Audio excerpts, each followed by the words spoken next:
Bueno, quedamos en esta lámina sobre el tema de la muerte. Esta es la continuidad.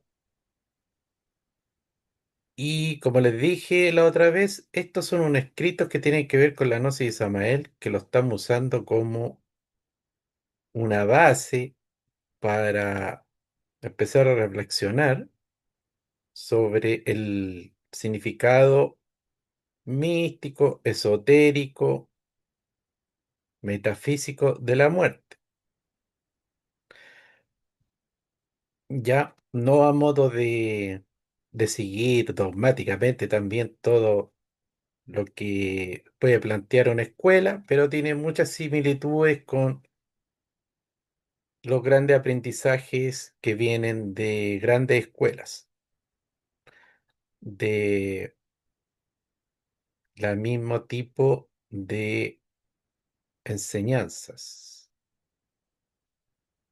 Bueno, lo importante es reflexionar que vida y muerte son dos expresiones de una sola realidad.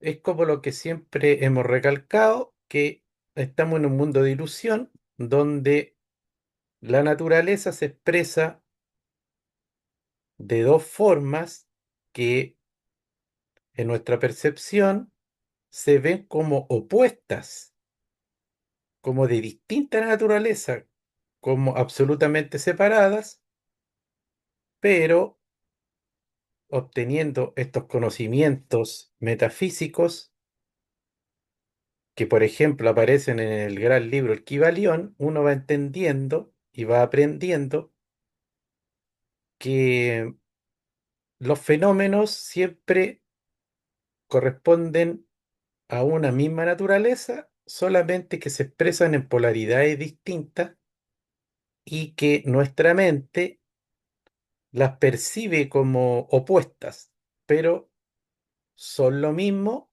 Lo que pasa es que están en esa combinación eterna, yin-yang, sístole, diástole, negativo, positivo. Es una misma realidad, como le digo, que se polariza. Y la vida y la muerte corresponden a esa misma naturaleza. ¿Por qué? Porque no hay vida sin muerte, porque para poder vivir una buena vida hay que acoger y entender la muerte. Porque si uno no va muriendo de instante en instante, no puede tener una vida exaltada. Por ejemplo, para tener una buena calidad de vida, uno necesita soltar, necesita liberarse, necesita corregir una serie de factores que impiden ese estado de bienestar de la vida. Entonces, debe morir. Para poder vivir, debe morir.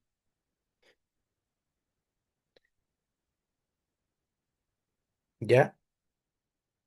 Porque lo que impide que uno viva realmente como corresponde son cosas que no han muerto y que nos mantienen en un estado de infelicidad, de tibieza, de mediocridad, de miedo también, porque una vida bien vivida está lejos del miedo.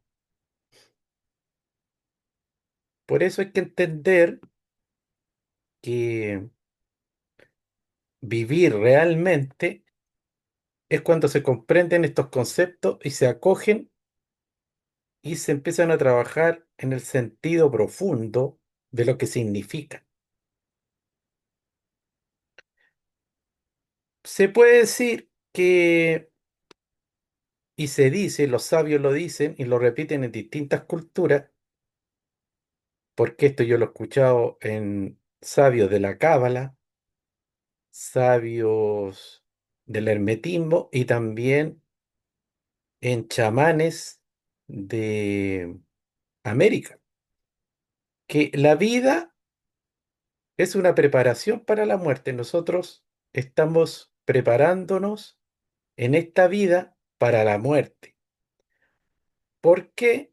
Porque cómo va a ser la muerte y lo que ocurra después está absolutamente basado en la información que nosotros podemos develar en esta vida, en esta experiencia. Todo lo que nosotros aprendimos, pudimos entender, pudimos decodificar de toda la experiencia en esta vida, va a ser un legado, una herencia para la próxima existencia en otro plano luego de la muerte física. Incluso también se dice que el estado mental que uno tiene cuando está desencarnando también es trascendental. Por eso hay que morir en vida, morir en vida. La gente que ha tenido experiencias de muerte, que en el fondo es como despegarse de, del apego, de la percepción de estar en un cuerpo físico, eso es muy similar a la muerte. La gente que ha tenido esa experiencia ha dado un gran paso porque en el fondo es una preparación y una antesala para la muerte.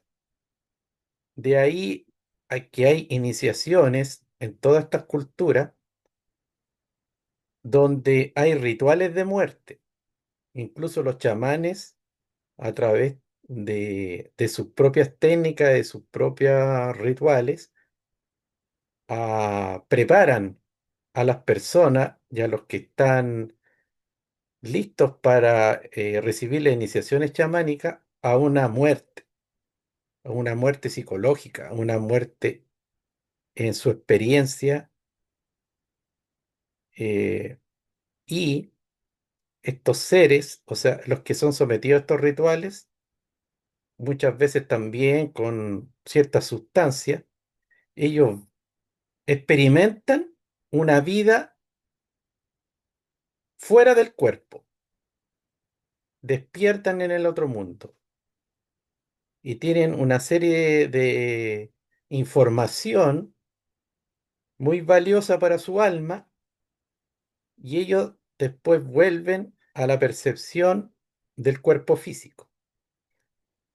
Y eso realmente en la escuela iniciática y esotérica siempre ha estado ese ritual de muerte, como una experiencia extracorpórea.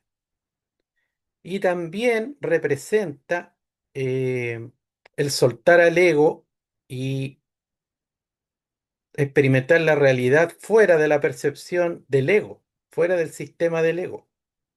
Eso también es representativo de una muerte mística, una muerte psicológica. Y bueno, también el camino iniciático es ir muriendo de instante en instante, aprender a morir a esos condicionamientos psicológicos, esos condicionamientos de la mente, esos condicionamientos del ego. Y hablando de forma más práctica, de creencias, de esquemas, de moldes, ya que hemos adquirido de manera mecánica y que muchos de ellos son muy limitantes para la evolución del alma.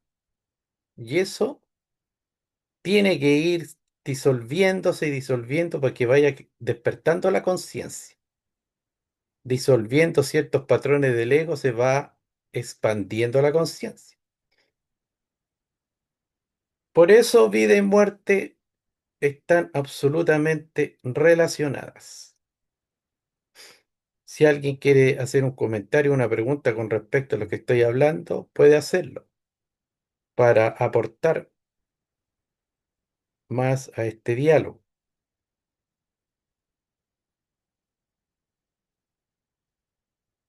Está claro hasta el momento por acá, amigo. ¿Ya? Y otra cosa fundamental es que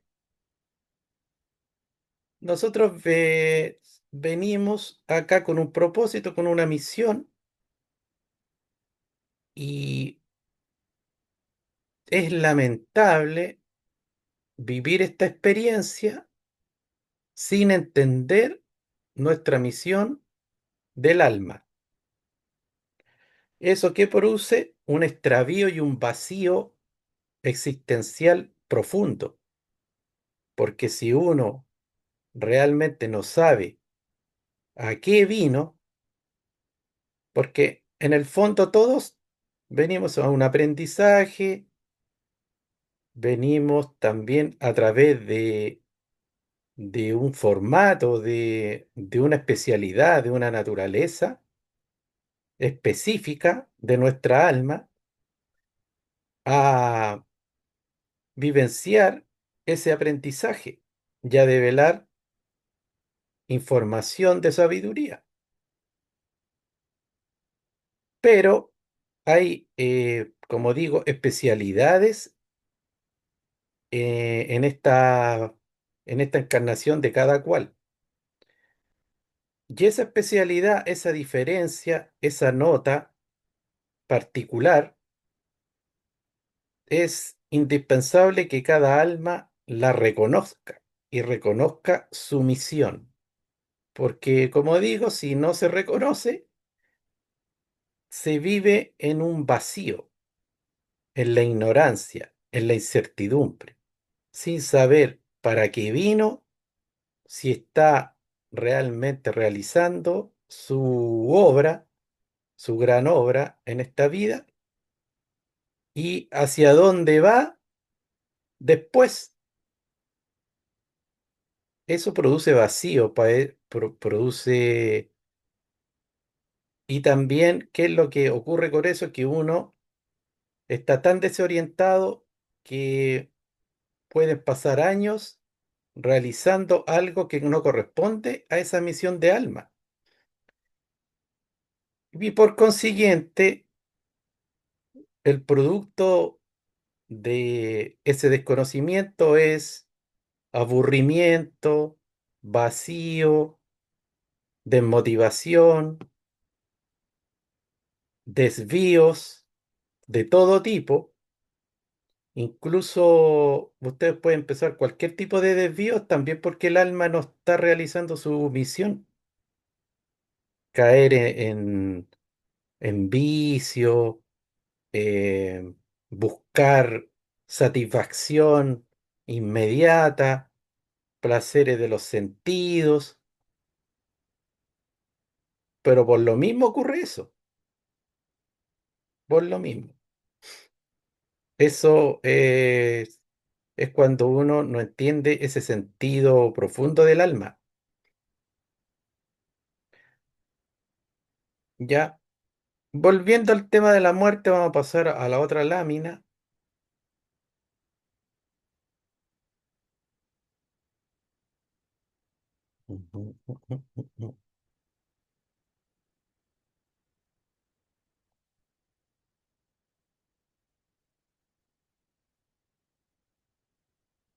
Chuta.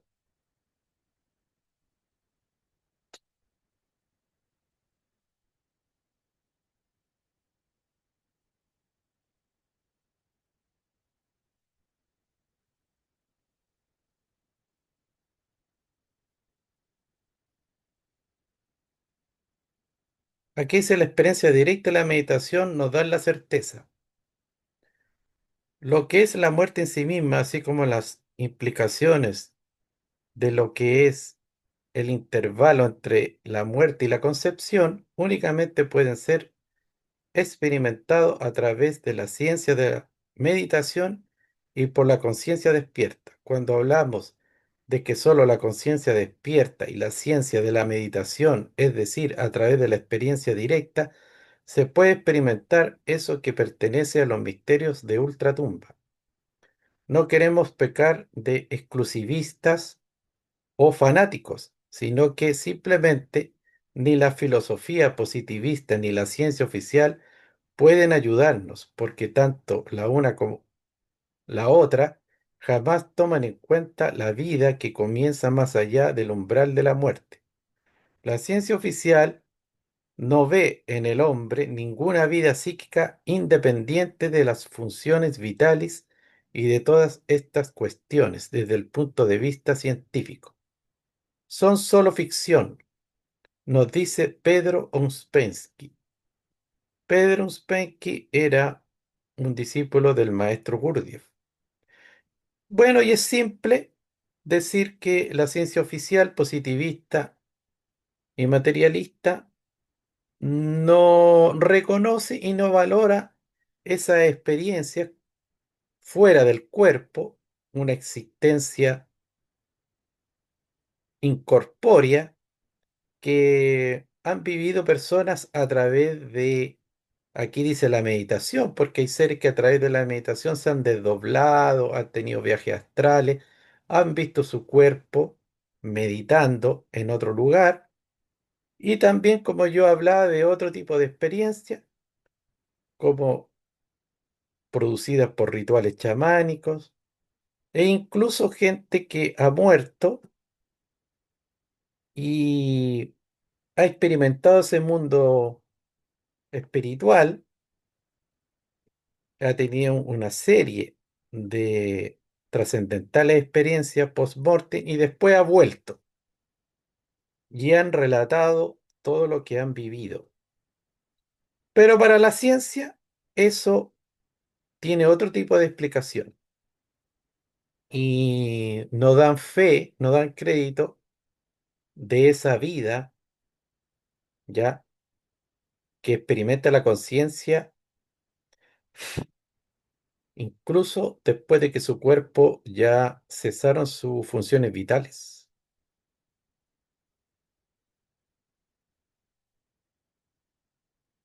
Bueno, aquí hay una experiencia de personas que recuerdan haber regresado. Todos nosotros yo creo que hemos escuchado de este tipo de experiencias, así que está de más como leerlo en detalle. Aquí habla de un niño, Cameron Macaulay dice, que volvió, ya volvió después de la muerte. Recuerda cómo murió, ya fue atropellado, etcétera, etcétera.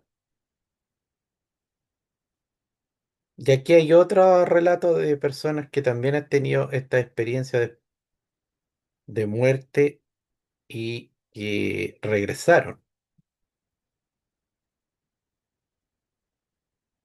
Otras más. Una mujer británica desde niña soñaba con otra mujer, una irlandesa casada con un albañil que murió joven. Ya casada y con hijos, Jane se sometió a una terapia regresiva mediante la que logró visualizar incluso la partida de matrimonio de Mary.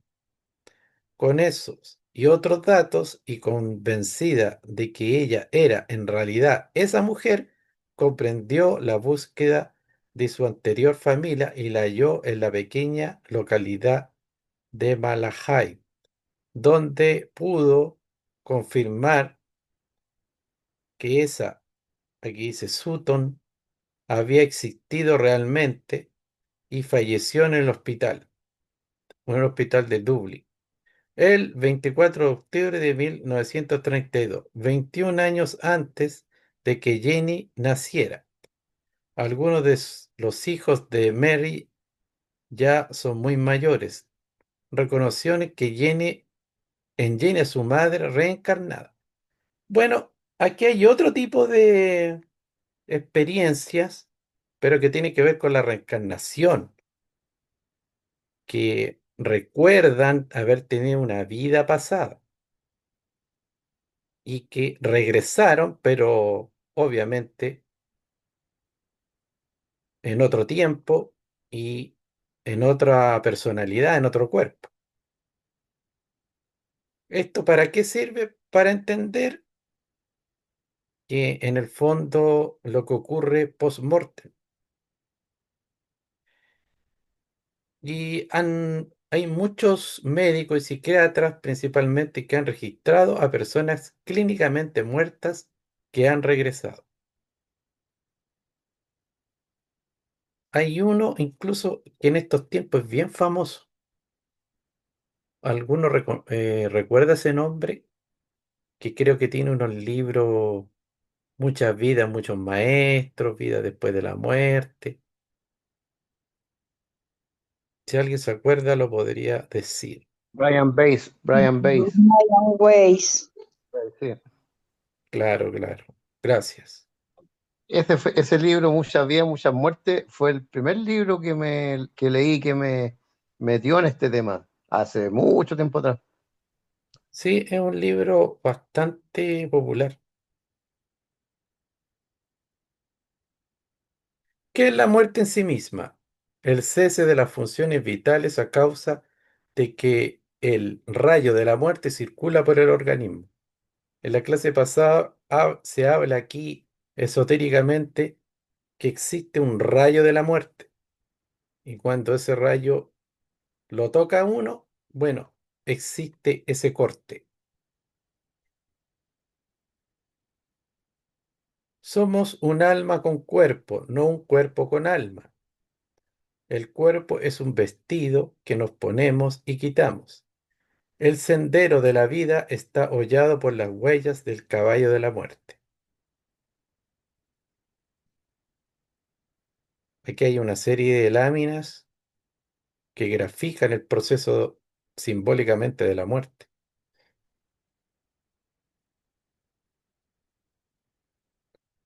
Aquí se habla del rayo de la muerte. Es una energía de altísimo voltaje vibratorio que al circular por el cuerpo hace que cesen sus funciones vitales. Reduce al ser humano a una quinta esencia molecular.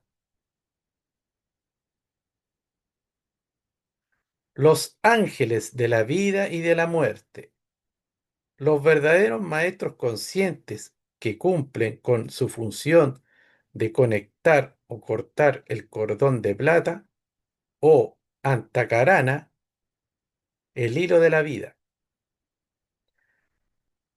Miren, esto simbólico que aparece un ser de negro con una capucha, muchas veces con cara de calavera y con una hoz, representa simbólicamente la muerte, pero muchos que tienen visión astral eh, se dice que han visto a este personaje, a estos personajes, ¿ya? Y son los llamados ángeles de la muerte. Y que con esa guadaña cortan el cordón de plata.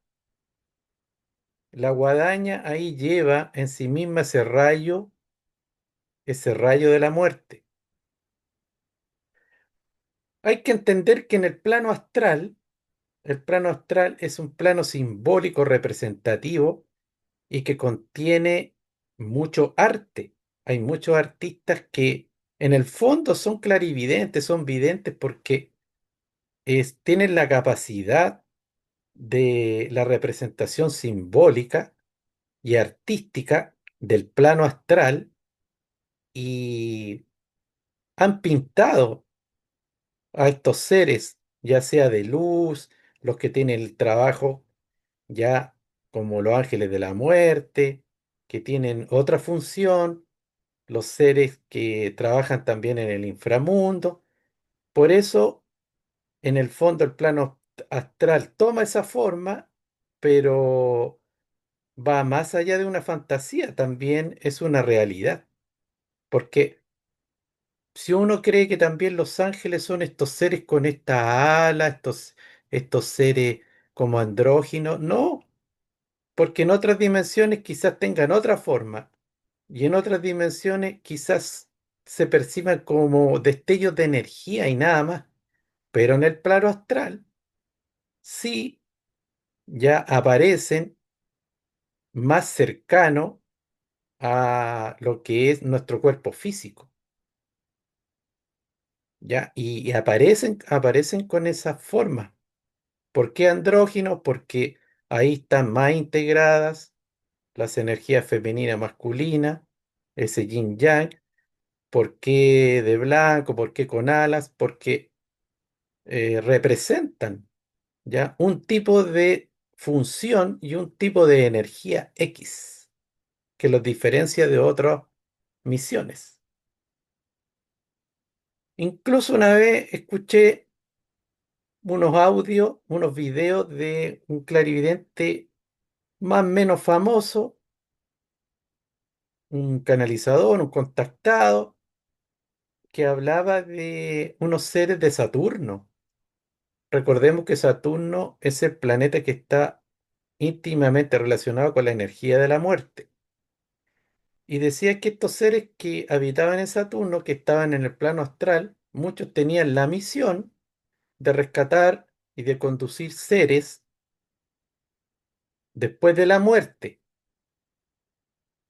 ya porque hay muchos seres que en ese proceso post-mortem pasan por una especie de purgatorio. Bueno, todos tenemos que pasar por un proceso de depuración y el alma también, que la diferencia es la intensidad y, entre comillas, la velocidad con que el alma pasa ese proceso. Y habían ciertos seres que quizás se demoraban más, se estancaban, sea como sea, y aparecían estos seres de Saturno y los conducían. Y también hacían otra serie de visiones que tenían que ver con la oscuridad de ese proceso, antes de llegar a un plano donde el alma está más liberada, está más depurada. Y él contaba que estos seres aparecen de negro, con sombreros de negro y violeta. Esos son los colores que usaban. Y también con capuchas. La persona que hablaba con este vidente decía, oiga, pero esos parecen las típicas brujas, los brujos que aparecen en las películas. Y decía, sí, pero hay que sacarse esos prejuicios de la cabeza, porque estos seres sí tienen esa estética, pero están haciendo un trabajo en la parte oscura de la muerte, ¿ya? Muchos hemos escuchado que muchas almas se ven y se reconocen en un callejón oscuro y tienen una serie de experiencias. Eso también aparece en la película Nuestro Hogar.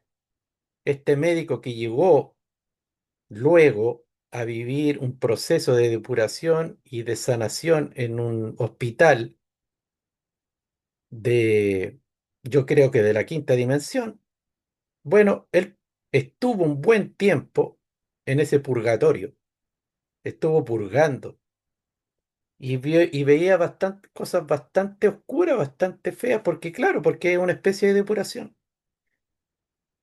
Ya, y había gente ahí que estaba padeciendo. Y después llegaban estos seres, pero que en la película aparecen como seres muy luminosos y lo hacían ya pasar a otra etapa, que los que vieron la película pueden recordar de qué se trataba la temática. Bueno, aquí vuelve el Ángeles de la Muerte. Su figura espectral es un uniforme para impactar a la conciencia del fallecido. Cortan el cordón de plata, ayudan en el proceso de la muerte y trabajan en la quinta dimensión.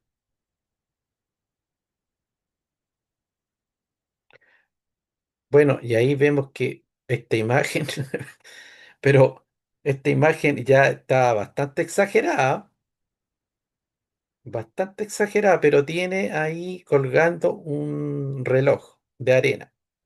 Yo creo que eso simboliza que se acabó el tiempo de estar dentro de un cuerpo físico a un alma. Los ángeles de la vida.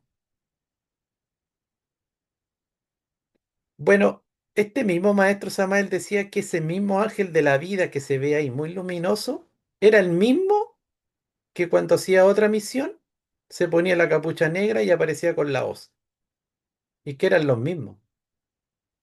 Por eso les digo, aquí en el plano astral, las misiones y las simbologías van variando de acuerdo a qué expresión se va a dar y qué proceso estamos viviendo.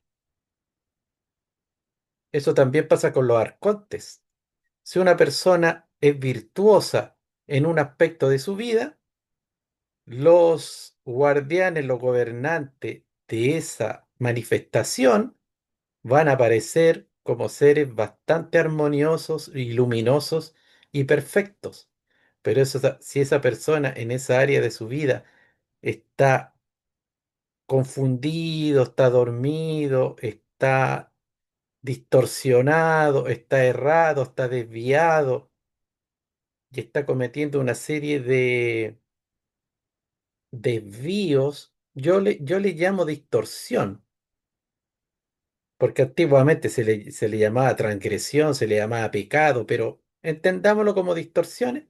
Bueno, ese mismo regente de esa área específica de la existencia es un arconte bastante castigador y carcelero y somete al alma a una causa y efecto. ¿Para qué? Para que el mal eh, se sitúe y se exprese en ese ser para que ese ser reciba un aprendizaje. Y eso es lo bueno del mal, porque cuando uno entiende y aprende y recibe la información correcta que viene desde el mal, ya el mal ya cumple su función y ya ese tipo de mal específico ya no es necesario que el alma la padezca. Por eso que el alma tiene que agradecerle que el mal lo remeció y le enseñó lo que tenía que aprender. Por eso que en este sistema el bien y el mal son absolutamente necesarios y son parte de lo mismo. Es más, cuando un alma está en el bien, cuando está bien, ni siquiera se preocupa de aprender nada, porque cuando nosotros estamos bien, no cuestionamos y a veces no aprendemos y nos quedamos dormidos en el bien. Y quizás eso es malo, porque si nosotros estamos acá para recibir una información de sabiduría, y cuando tenemos una vida bastante placentera, sin conciencia, nos dormimos. Entonces necesitamos ya de la otra fuerza, del otro polo, para que nosotros despertemos y podamos recibir eficazmente la información necesaria para moverse, para activarse, para despertar, para cuestionarse, para recibir información. Muchas veces el mal, en el sentido de vivir el efecto de las cosas que estamos haciendo por ignorancia, es el mejor entrenador. Incluso esa es la función, ¿ah?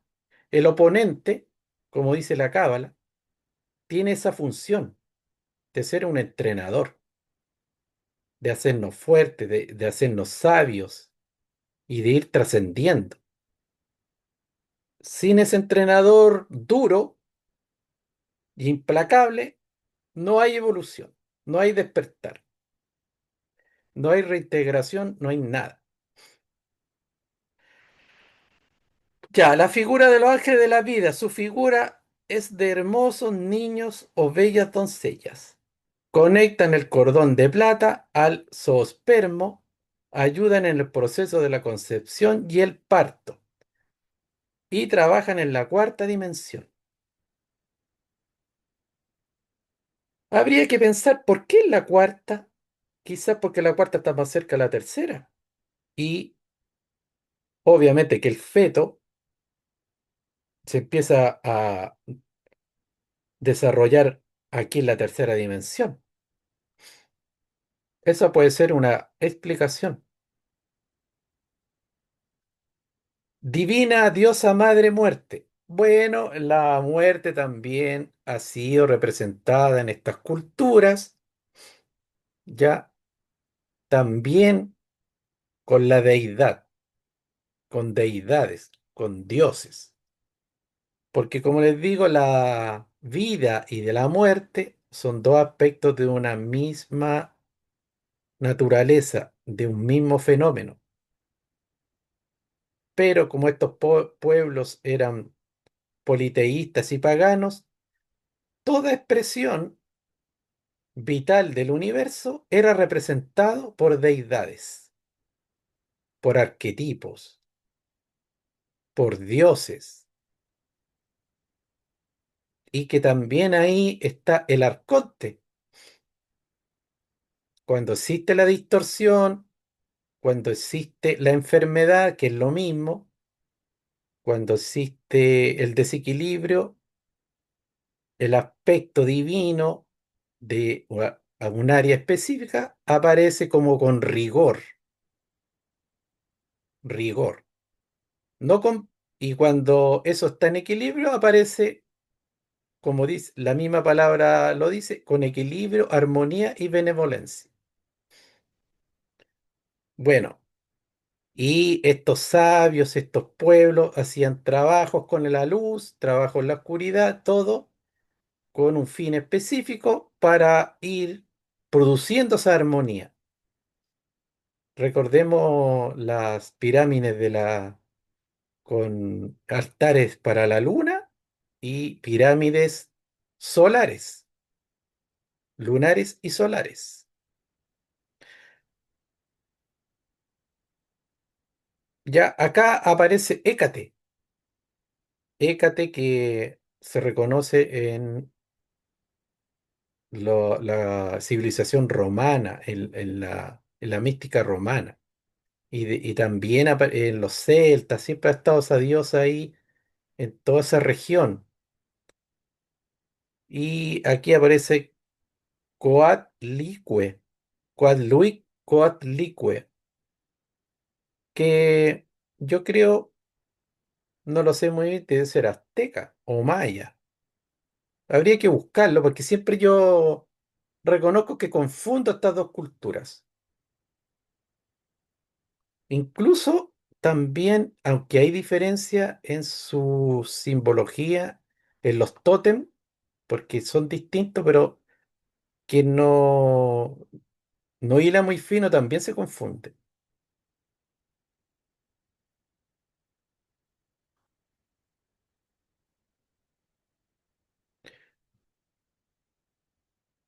Eduardo, tú que estuviste en los Krishna, ¿recuerdas alguna deidad de la muerte en ese tipo, en la religión, en los Vedas? Porque Mm, también, no, me acuerdo que hablaban de un dios que era el que cuando respiraba, cuando inspiraba, como que se destruía todo y cuando exhalaba aparecían todos los universos, pero me parece que era... claro, ahora Sí, que tengo entendido que la diosa Kali representa la muerte.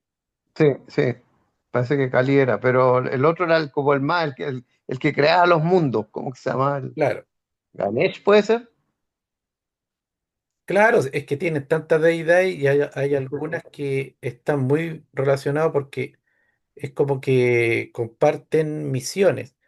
Pero tengo entendido que Kali es la diosa muerte en la, la religión, no, la espiritualidad Krishna. indostana. Sí, pero indostanes, los indostanes. Ya, Por eso que el Kali Yuga es la época del decaimiento, la decadencia y de la muerte de las civilizaciones. claro, que la era Y no- hierro. sí, y nosotros estamos ya finalizando un Kali Yuga, ¿ya? esta civilización occidental, esta raza aria, está en Kali Yuga, está en plena decadencia y aniquilación y crisis. ¿Por qué? Porque después viene la era de Acuario. Viene, o sea, ya empezamos el amanecer galáctico, ya comenzamos esa alineación con el Sol central de la galaxia, pero eso es un proceso y aquí está mezclada esa oscuridad con esos pequeños rayos de luz. Pero como también dicen las tradiciones, la oscuridad se va pataleando, la serpiente se va dando coletazos. Por eso que el final de las Kali Yuga igual son bien dramáticos. Y no importa lo exaltada que puede haber sido una civilización, cuando le toca la hora de morir, ya de cumplir su ciclo, porque estos son ciclos vitales, ciclos naturales, se acaba todo. Nosotros hemos tenido civilizaciones mucho más luminosas, exaltadas, espirituales, con una ciencia pero avanzada, mucho más que lo que hemos vivido en esta civilización. Pero, ¿cómo terminaron? Como todas, en ruinas. La que más se dice que ha sido la civilización más exaltada que hemos vivido en este planeta ha sido la Atlántida, los atlantes, los lemures también. Bueno, y si vemos Roma, Grecia, Egipto, todos ahora son ruinas. Y en los últimos tiempos terminaron con guerras, matanzas y, como digo, decadencia de todo tipo.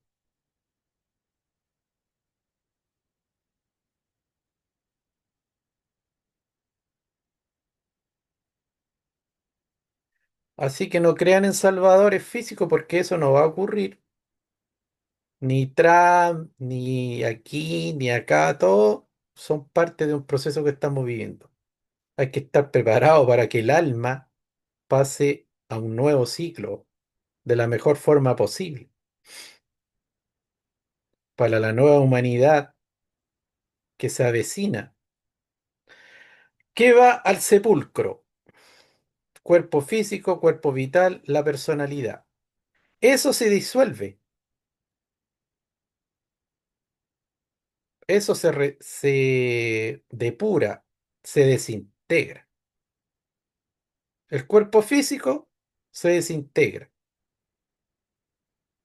Todos sabemos eso. El cuerpo vital también, esa energía también se depura, se disuelve. Entendamos que la energía no muere, se transforma, pero esa estructura del cuerpo vital, que también es como un cuerpo físico, también se disuelve, se depura completamente. Y la personalidad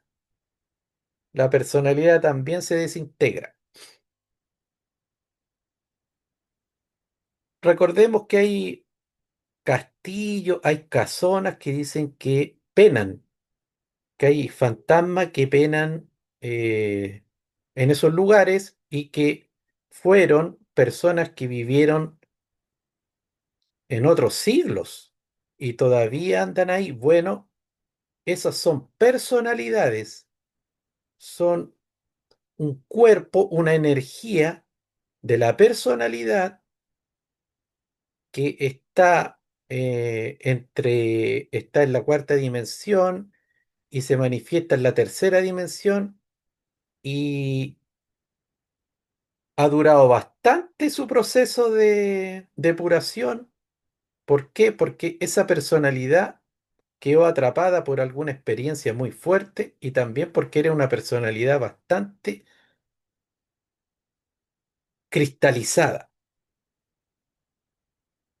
Si se estudiara la vida de esta alma en pena, siempre se encuentra que, bueno, que esta persona tuvo eh, esclavos y los torturaba, que esta persona era un gran señor, que hizo sufrir a medio mundo, o sea, personalidades bastante mat- eh, cristalizadas, como se dice, petrificadas,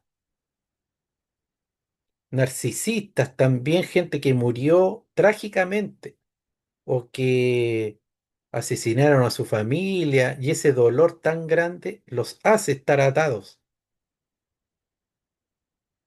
a ese mundo intermedio, ¿ya? Y lo ideal es que esa alma sigan, o sea, no es el alma completa, es una fracción de la personalidad, porque aspectos de su alma más puro, claro que ya están en otro proceso, pero esa alma necesita que esa parte, ya que está atrapada, también sea liberada para que sea reintegrada, porque está como dividida, como fraccionada. Entonces, lo mejor que pueden hacer los exorcistas, en este caso, es conducir, reconducir y liberar esas almas que están en pena en algún sitio. Y hay ciertas personas que sí hacen ese trabajo, con la ayuda de muchos ángeles que también necesitan una ayudita aquí en la tercera dimensión para hacer ese trabajo específico de liberar esa alma y reconducirla ya a esos planos más sutiles. El cuerpo físico se desintegra poco a poco o se momifica. Y también existe la cremación. Bueno, hay algunos que los creman, otros que en el ataúd se desintegran y antiguamente se hacía la momificación.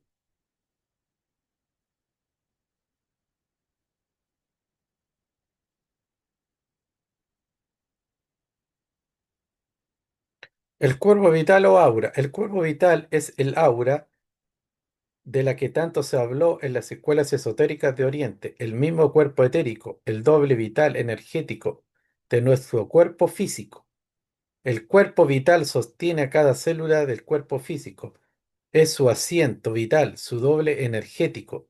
Tiene al igual que el cuerpo físico sus órganos y funciones. Como les dije, es un cuerpo energético, pero al igual que el físico, está lleno de conductos, de órganos, de centro energético, de todo tipo.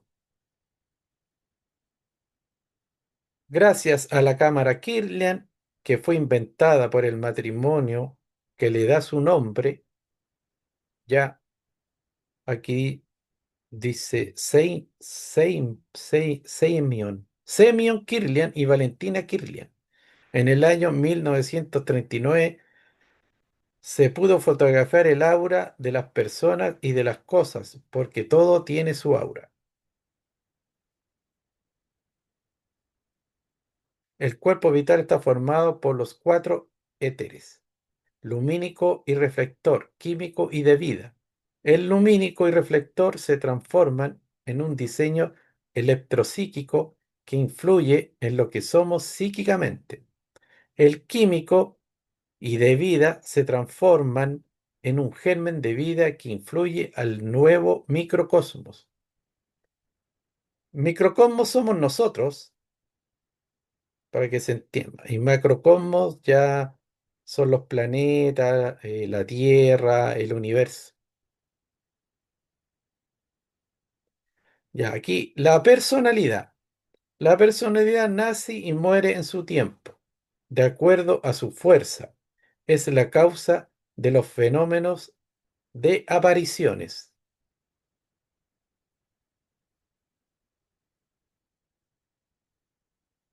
Bueno, el caso de la muchacha en la chamarra lo desconozco, pero debe ser una historia célebre de una mujer que después de muerta aparecía por todos lados. Bueno, hay muchas leyendas famosa La Llorona, aquí en Chile tenemos la Quintrala, que dicen que estos seres aparecen de repente y que penan en ciertos lugares. ¿Qué continúa más allá del sepulcro? Ya, si lo demás, el cuerpo vital, el cuerpo físico y la personalidad con el tiempo se desintegran o se transforman completamente, perdiendo esa identidad. ¿Qué es lo que continúa? Los valores conscientivos y los valores del ego. Aquí dice los valores egoicos. Eso se hereda en la próxima encarnación.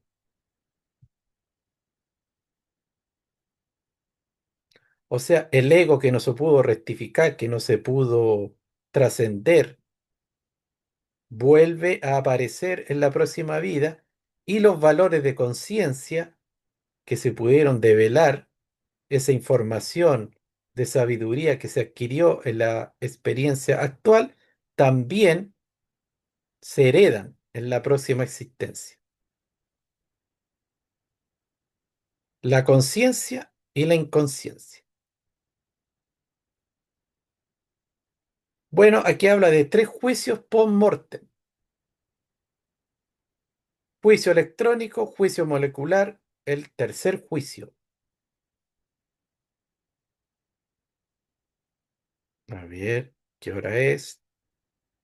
Vamos a ir como dejándolo hasta por aquí para no dar tanta información. El juicio celular.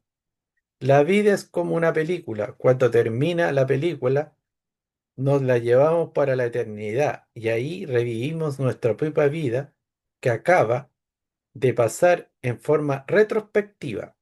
Pasado 3 días y medio, pues, la esencia entra en un estado de conciencia de tipo lunar.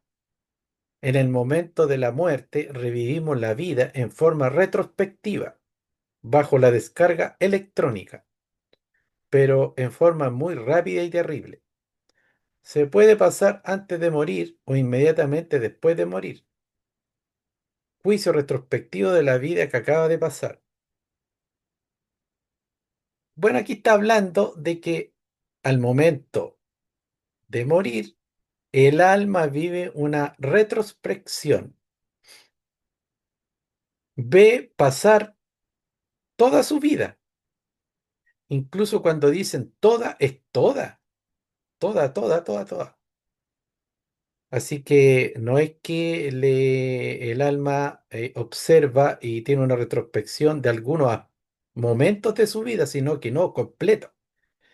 Y incluso va reflexionando y va sintiendo el efecto de sus acciones.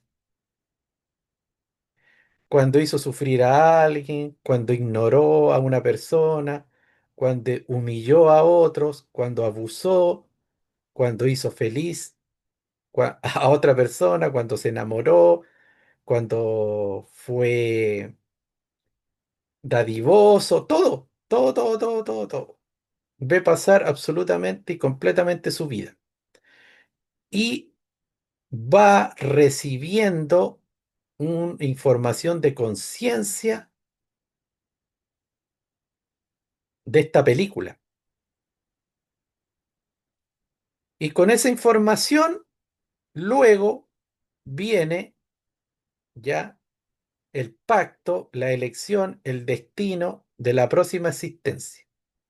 Por eso que dicen que, claro, hay muchos dicen que el alma puede ser engañada en este, pero si uno observa toda su existencia y recibe la información correcta de sus acciones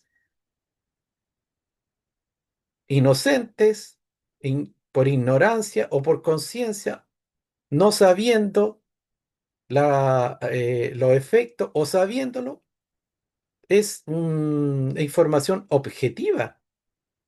Ahí no hay engaño, uno ve lo que hizo y cómo actuó en la vida. Por eso lo que viene va a ser resultado de esa información. Entonces también ahí hay un tema polémico que se está dando mucho ahora, que dicen que el alma muchas veces es engañada y lo hacen volver a reencarnar sin necesitarlo. Bueno, dejemos eso stand-by porque son temas que cada uno tiene que ir dilucidando y pertenecen al propio autoconocimiento de su alma, porque el verdadero conocimiento es el que uno recibe directamente de su propia alma, no de estos modelos que estamos viendo acá que sirven para orientar al principio como base, ¿ya? Pero el verdadero conocimiento, repito, se adquiere del ser a través de el espíritu de uno, de la información y el alma. Ya que dice, ¿se puede pasar antes de morir? Claro, hay gente que tiene estas retrospecciones, incluso antes de morir, tienen esa experiencia. No sé si vivencian absolutamente su alma, o sea, su vida completa, pero sí hitos importantes. Y hay gente que practica la retrospección, se ponen a meditar y empiezan, lo que alcanzan a recordar, van hacia atrás, hasta el momento de cuando eran niños, hasta sus primeros recuerdos. Y dicen que esa práctica también es muy buena para la conciencia. Tanto así que florecen recuerdos que ignora la persona. De repente aparece algo que ya había sido olvidado y que le entrega una información importante. Bueno, hasta acá lo vamos a dejar por hoy y lo vamos a terminar este tema la próxima clase.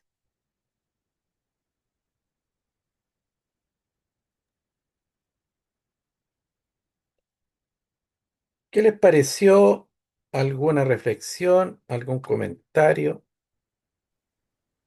Miguel, en el tema del, del tema del cuerpo físico, cuando hay incineración o te sepultan, etcétera, etcétera, ¿hay alguna diferencia energéticamente en eso o da absolutamente igual el proceso que se opte? Mira, te voy a contestar lo que respondió una vez un maestro que yo conocí, que le preguntaron qué era mejor, si ser enterrado o la cremación. Y él realmente no dio una respuesta científica al respecto, científica de acuerdo a estos parámetros que estamos viendo, sino que dijo que eso correspondía a la cultura de cada cual y a la preferencia de cada uno. Yo sí creo que hay algunas diferencias en cremarse y enterrarse, pero realmente mentiría si empezara aquí a decir. Sería como una invención. Así que con lo que más te acomode. Mira, hay culturas que la cremación es parte de su tradición y otras no. Así es simple. En la India es muy común que a la gente la cremen, muy común ¿cómo se llaman estos? Que los ponían en un bote. Es como lo hacían los vikingos en las películas, Claro, ¿sale? los celtas y los vikingos también Claro, sí. usaban ese método. Y en otros lados también, en otras partes. Pero también existe eso de enterrar el cuerpo. Pero, Bueno, los tibetanos a los muertos los ponían en unas rocas en las montañas para que llegaran los buitres y se los comieran. Y ellos decían que, claro, que ahí había el reciclaje, que todo le entregaban a la naturaleza, ¿ya? Y que todo se aprovechaba en el universo. Y bueno, no tenían esa sensación de, de que fuera algo terrible, algo macabro, sino que lo veían como un proceso natural de que ese cuerpo alimentara a otros seres. Eso sale en el libro Lobsang Rampa, si es que no me equivoco. Así hay muchas tradiciones distintas.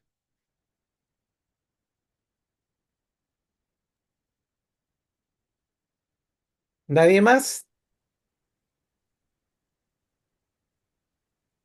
Bueno, les pido que no sueñen con los ángeles de la muerte, que se pueden asustar.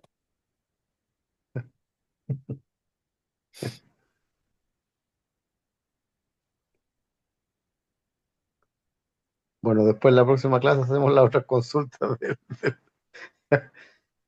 Mire, de las teorías.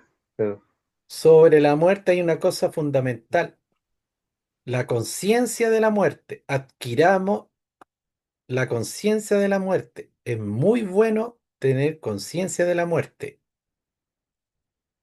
para que podamos vivir plenamente. Si tenemos conciencia de que mañana podemos estar muertos, de que en un mes más podemos estar muertos, ¿qué nos proporciona esa conciencia? Nos proporciona humildad, nos proporciona vivir la vida intensamente, nos proporciona la sabiduría de no aburrirnos, de no deprimirnos por pequeñeces, por estupideces, por no guardar rencores, por tratar de aprovechar el día a día al máximo y de agradecer y disfrutar. ¿Por qué? Porque eso es tener conciencia de la muerte. Como la frase célebre que aparece en muchas partes escrita en una calavera que dice Memento Mori. Recuerda que morirás. Los filósofos siempre se acordaban de esta frase para vivir una vida más correcta y más feliz. Al final, Miguel, es como aceptar de que somos finitos. Es eso. Eh, que todo de la misma manera que llega se puede ir. Claro, aceptar que esta experiencia y que este personaje es finito. Mm. Pero como estamos muy identificados con ella, se podría decir que sí, porque en el fondo nosotros conceptualmente y algo de conciencia tenemos que somos seres infinitos, sí, y somos seres inmortales, pero nos falta mucho para que esa conciencia se integre 100%, ¿ya? Estamos muy identificados todavía con el cuerpo, con ese sistema de separación, así que, claro, somos una cosa y la otra. Mm. Somos finitos aquí como personalidad, como cuerpo, como rol, como personaje, y entendemos que tenemos un alma infinita. Pero bueno, aquí nosotros interactuamos en la tercera dimensión y aquí tomamos decisiones y aquí tenemos relaciones con las personas. Entonces, el tener conciencia de la muerte es para sofisticar ya nuestras decisiones, para que sean conducidas por esa conciencia. Así que muchas gracias y nos vemos el próximo miércoles. Si es chao, que, gracias, Miguel. si es, Chao, Gracias, Miguel. buenas noches, que Gracias. estés bien. si es que Brahma así lo dispone. Sí, lo dispone. El último disco de Depeche Mode se llamaba Memento Mori. ¿Ya? Y que ya no van a sacar ni un disco más. No, no, no, es el último que han sacado, es que fue el 2023, pero ese es el último que sacaron. Se llamaba así. Ese es porque está más viejo ya el vocalista. Ya, chao, Nos gracias. vemos. Chao, chao.